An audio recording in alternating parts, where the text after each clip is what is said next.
It's not your fault that you were born, because you didn't choose where you were born. Where you will be, what you will look like is how you will live. But the mistake is knowing that you didn't make a choice to be the way you are. But you have to live as if you found yourself alone, and learn to be silent in the trial that doesn't give you the happiness that it brought you. You can try to fight n'imitungo yose ndabibona vie wanjye bene ntuzaba ikigori gishaka njye nkugira inama tugomba kuba umugabo imitungo yose ari abagabo tukayibakuraho dushaka ku nibi yacu twatera imbere duteze uraraga nubwo uriya mugabo ubona tugendana simukunda ukubyumva dushaka kura ku isi kandi tubifashijemo njyewe nawe agomba kubiryozwa kandi amaraso ye agomba guhurirwa andi maraso. Bro, biragoye n'ukuri. Biragoye ariko Never sat alone and thought that God was going to create me. He was angry. no why Melissa! Mary why Melissa!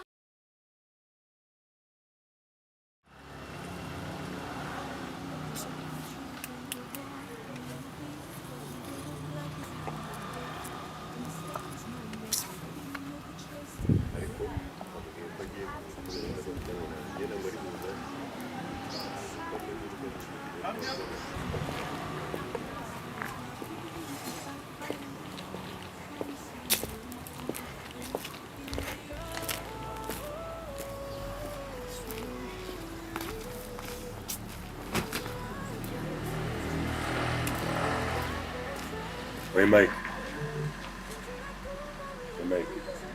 Utanyeganyeze byose ndabishaka hasi gifite byose. Hello. Okay.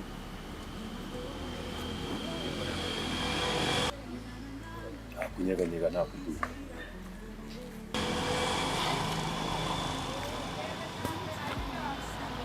Ndizera nta kintu nsigaye.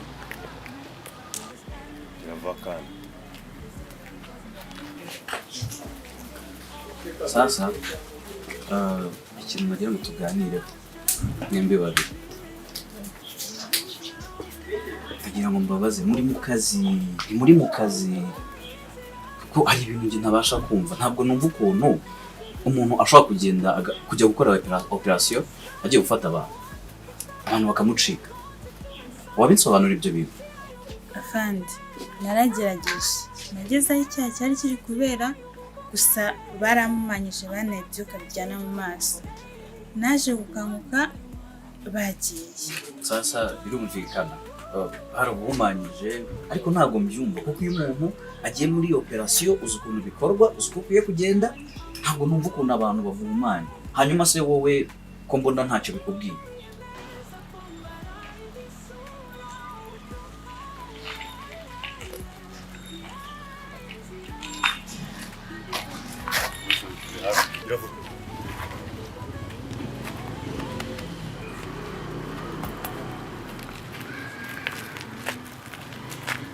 Ubona byindi ushaka kurwana.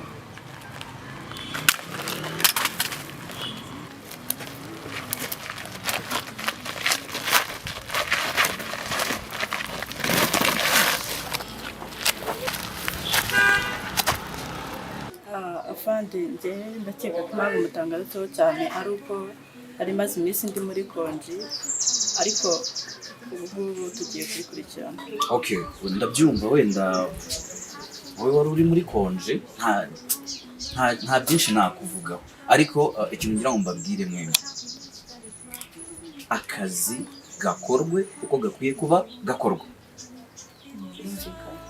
Mube seriye, kuko iki ni ikirego gikomeye kitari icyo gukinirwamo, cyangwa se ntabwo ndi kubyumva aka kazi uburyo gakorwa. Ntabwo numva ukuntu mumbwira ngo najye abantu barampumanya.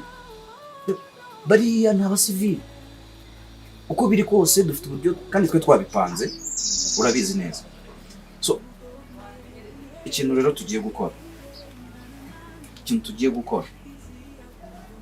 mugomba kwita ku kirego mufatanije mukagikurikirana, kandi mbahaye iminsi mikeya kuba twagize dute kuba bariya abantu bafashwe.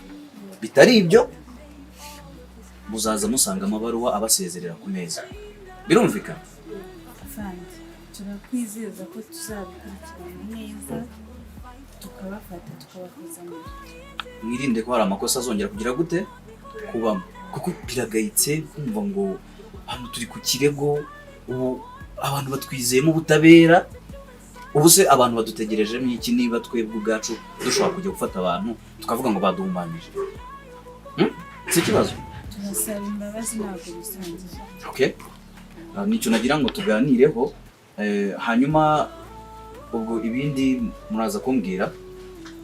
Okay. Sawa. Mujye mu kazi. Sawa sawa.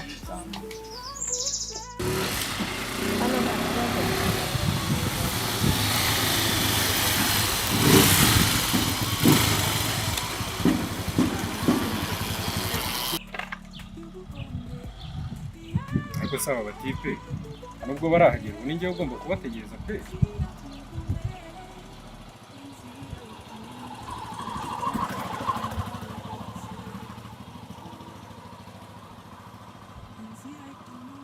Halo?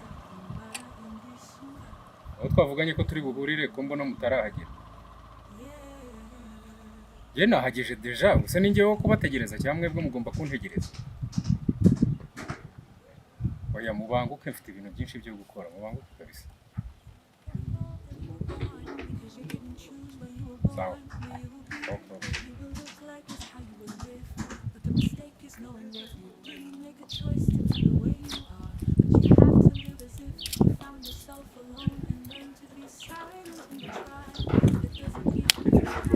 Njyewe kubategereza cyangwa mwakomeza? Sorry boss, ntabwo twe twapanze gukerera. None muve mu muhanda muze muhagarare hano. Yes sir. Sasa ugomba gukora mugomba kubikora kinyamwuga. Umenye yuko duhanganye n'abaticaye. Ugomba gushyiramo imbaraga. Tugomba kwihorera. Yes sir. Icyo kintu mugomba gukora kandi mugashyiramo imbaraga. Yes sir. Turabyumvikana? Turabyumvikana boss. Ibanga rigomba kuguma hagati yacu. Right? Yes sir. Okay. Ubwo ndaza kuza kubaha gahunda yaho muriza kuza kumutaka bagenzi banyu nabo bari buzima hano. Yes sir.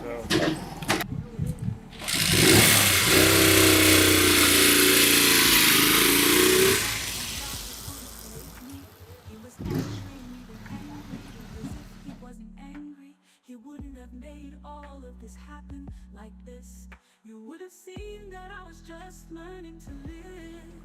We lose now, the battle begins. I'm gonna fight for the future. Inzira,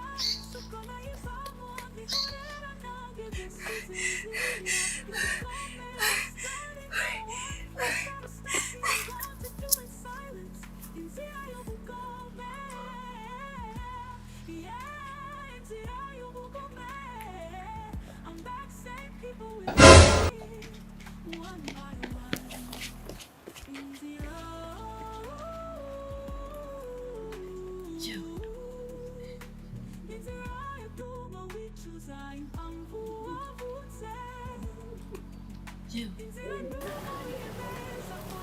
Mana yanjye subira zawe.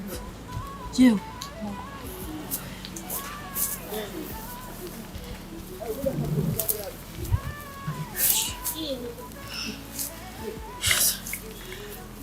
Yewe muntu.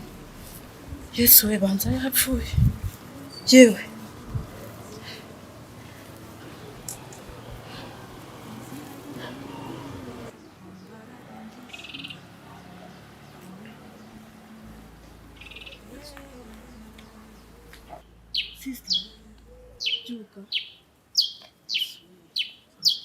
Siko turimo kuvuga sister. Sando bite? Ni byiza. Uyu muntu yabaye iki? Simbizi nanjye musanze hano aryamye ntari kuvuga. Sinzi mbese. Arahumeka se? Sorry, reka tumushakire ubutabazi. Hello? Yes, ni ambulance. Yes, hari umuntu ugira ikibazo ku muhanda. Ku muhanda uva Kimironko ujya Nyabisindu. Yeah, ku cyapa KG 201. Yes, aho ngaho ku gahanda kamanuka kajya Nyabisimbo. Yeah, aho ngaho. Twabasabaga ko mwatebuka mu gatabara ko afite ikibazo gikomeye. Okay, sawa murakoze.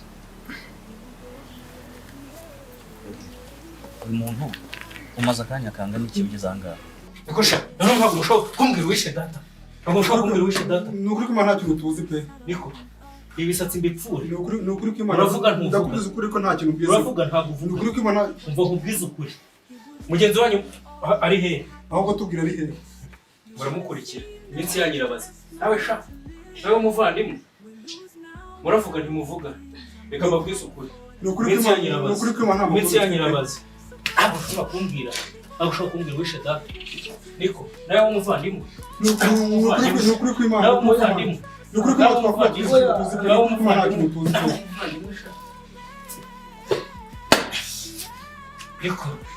Nasoni. Ni ukuri ko Imana mbabare nta kintu. Ngiye kuko njyewe nta kintu nzi pe.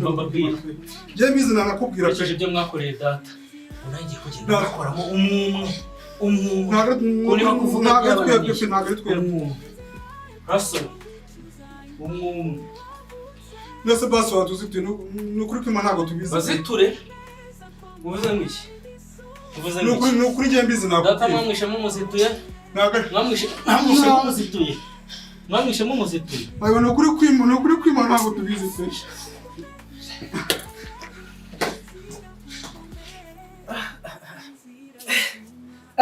Basore bandi mwaje se? Meze neza? Kazi mwagakoze neza? Zero ni fresh? Aha! Kora hasha. Murabana b'abagabo. Niko, byagenze neza? Nta kibazo? Eme, fresh? Zere kutabaye kigwanya. Bana, bitesha. Kuba ufite ubwoba. Umuntu ura, ubwo gahunda yakiranye neza, aragiye ukora deal urabisoza fresh. Ha?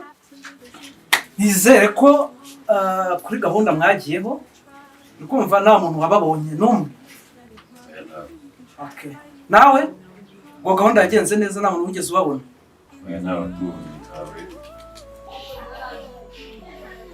Basumana ibintu bizaragira ryari koko.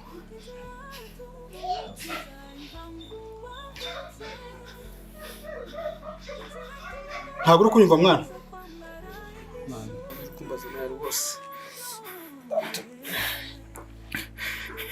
Uri ngiye ushimiye kuba nta ndi kwitwa zino nkoni koko. Wakoze mu kintu ndi gutekereza.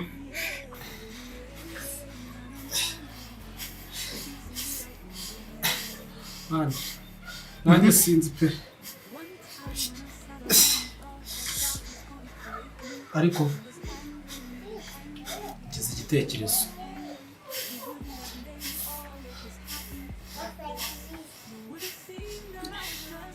Ikintu nekereje. Si ibyo umuntu twabonye ufite ubumuga bwo kutabona ariko nta wundi wigeze tubona twabikoze neza cyane. Ntabwo byumvikana. Si ikintu bya gukora.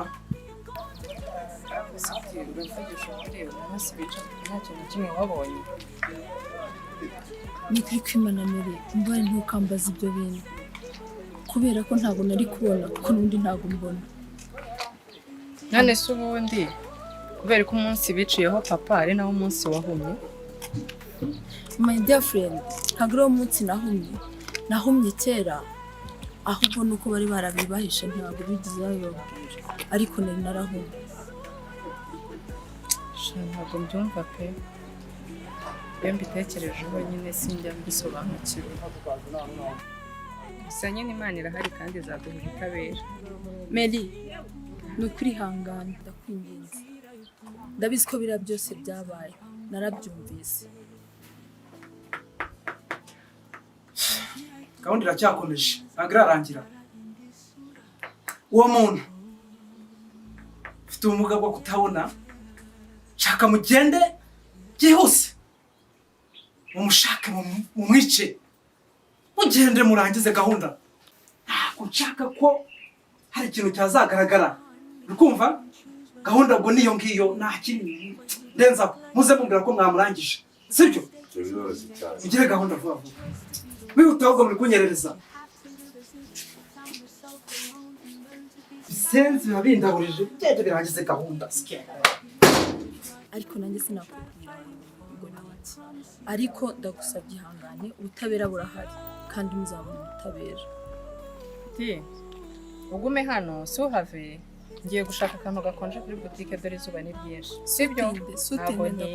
Ntabwo ntinda.